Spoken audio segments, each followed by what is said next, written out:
ایک عام آدمی بھی اس شخصیت کے بارے میں سرسری ہی سے ہی مگر معلومات ضرور رکھتا ہے۔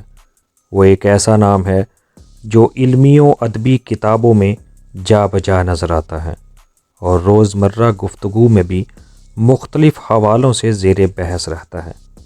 تاہم اس کی شخصیت، اس کے کارناموں اور اس کے حالات زندگی کے بارے میں کم ہی لوگوں کو تفصیلات کا علم ہوگا۔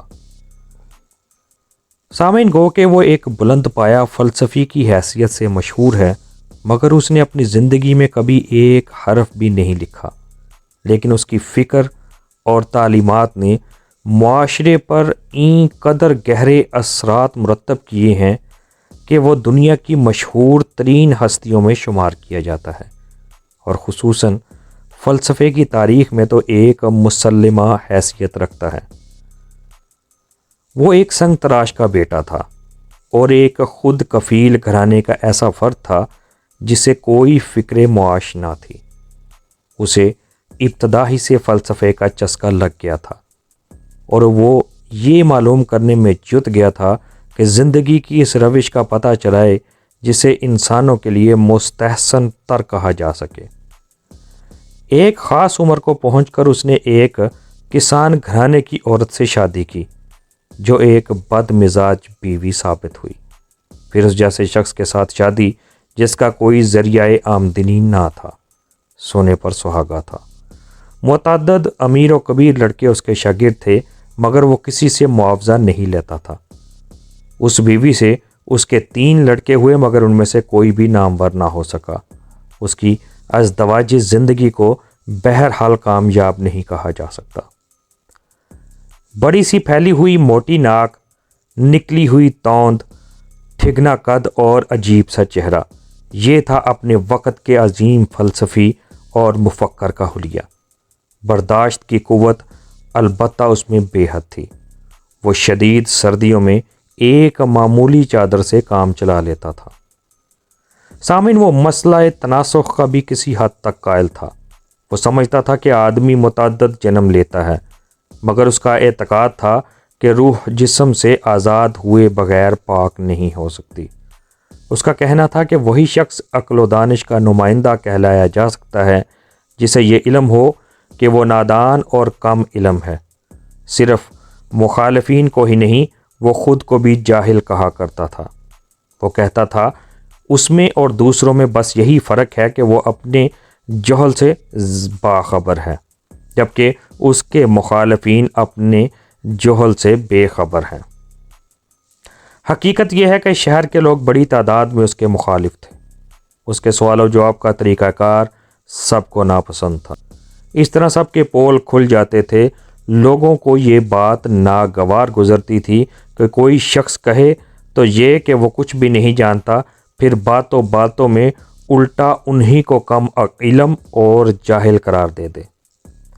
سامعین، اس کو جمہوریت سے بھی کوئی لگاؤ نہ تھا۔ اس کی تعلیمات نے نوجوانوں کا ایک ایسا گروہ پیدا کر دیا تھا جو قانون اور آزادی کو حقارت کی نظر سے دیکھتے تھے۔ مزید برآں وہ بحث و مباحثے اور فلسفیانہ جہاد کے ذریعے تمام بنیادی اصولوں کو تو غلط ثابت کر دیتا تھا، تاہم خود سے کوئی متبادل راستہ نہیں دکھاتا تھا۔ یہی طریقہ کار لوگوں کو تخریبی لگا تھا۔ اس پر 399 قبل مسیح میں یہ جرم عائد کیا گیا کہ وہ نوجوانوں کو خراب کر رہا ہے اور شہر کے دیوتاؤں کے بجائے دیگر خداؤں پر یقین رکھتا ہے۔ استغاثے نے مطالبہ کیا کہ اسے موت کی سزا دی جائے۔ عدالت میں اس نے اپنے خلاف عائد کردہ الزامات کی پرزور تردید کی۔ جب رائے شماری کی گئی تو جیوری کے 280 ارکان نے اسے مجرم قرار دیا اور 220 نے اس کی رہائی کے لیے ووٹ دیے۔ سامعین، وہ اگر اپنی سزا کو جلا وطنی میں بدلنے کی درخواست کرتا تو اس کے حق میں فیصلہ ہو جاتا، مگر اس نے جواباً کہا کہ کہاں کی سزا، کیسی رعایت کی درخواست، میں تو ایک عوامی محسن ہوں اور مجھے ریاست کی طرف سے تا حیات وظیفہ ملنا چاہیے۔ جب دوبارہ رائے لی گئی تو جیوری کے ارکان غصے میں آ چکے تھے۔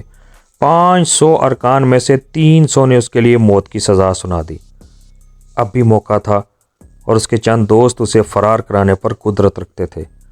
بہت سے عمائدین بھی اس کے مداح تھے، مگر اس نے زنداں سے فرار ہونے کی تجویز بھی رد کر دی اور کہا، کیا میں ان قوانین کی پابندی نہ کروں جنہوں نے اب تک میرا تحفظ کیا ہے؟ اس نے خود تو کچھ نہیں لکھا، لیکن اس کے شاگرد نے اپنے مکالمے فائدوں میں اس کی زندگی کے آخری دن کا ذکر کیا ہے۔ اس روز اس کے کئی قریبی دوست جیل میں اس کے پاس موجود تھے کہ فطری طور پر موت کا تذکرہ چھڑ گیا۔ اس نے کہا، جو آدمی صحیح معنوں میں فلسفی ہے، موت اس کے لیے کوئی دہشت نہیں رکھتی۔ اس کے بعد گفتگو کا رخ حیات بعد از موت کی طرف مڑ گیا۔ اس نے کہا، انسانی روح لافانی ہے اور زندگی کا منبع روح ہے۔ موت اور زندگی متباین ہیں، لہٰذا موت اور روح بھی متباین ہوئے۔ اس طرح روح کے ابدی ہونے میں کوئی کلام نہیں۔ اس نے مزید کہا، ہم مجرد اور ابدی معاملات کو جو علم رکھتے ہیں وہ سب روح کی دین ہے۔ سامعین، اس کے آخری لمحات کی منظر کشی اس کے شاگرد نے دلچسپ پیرائے میں کی ہے۔ وہ لکھتا ہے، دوست غم سے نڈال ہیں، اس کی خوش طبعی میں ذرا سا بھی فرق نظر نہیں آ رہا ہے۔ جیلر کا مشفقانہ رویہ جی میں کھبا جا رہا ہے، پھر بوڑھا فلسفی زہر کا پیالہ اٹھاتا ہے اور منہ سے لگا لیتا ہے۔ آخری لمحات میں دم توڑنے سے قبل وہ کہتا ہے، میری طرف سے شفا کے دیوتا اسکلیپیوس کو ایک مرغا بھیٹ دیا جائے۔ یہ بھیٹ وہاں شفا یابی کی امید پر شفا یاب ہونے پر دیا کرتے تھے۔ گویا اس نے در پردہ یہ کہا تھا کہ وہ شفا پانے والا ہے۔ دوسرے لفظوں میں اس نے زندگی کو ایک عارضہ قرار دیا تھا اور اس کا علاج موت تھا۔ سامعین، اس کے بارے میں بہت سی مصدقہ اور غیر مصدقہ روایتیں گردش میں ہیں۔ انہی میں سے ایک یہ بھی ہے کہ اس کے ایک نوجوان شاگرد نے جیل میں اس سے ملاقات کی۔ اسے معلوم ہو چکا تھا اس کو موت کی سزا ہو چکی ہے۔ شاگرد استاد کے غم میں بے چین ہو کر بولا، افسوس تو یہ ہے کہ آپ بے گناہ مارے جا رہے ہیں، اور رونے لگا۔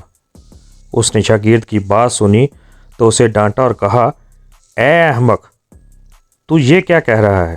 تو چاہتا تھا کہ میں گناہ گار کی حیثیت سے مارا جاتا؟ یہ تمام روایتیں اور کہانیاں حقیقتاً اس کے فلسفے کے قلب کے ارد گرد بنے ہوئے زیبائشی حاشیوں سے زیادہ حقیقت نہیں رکھتی۔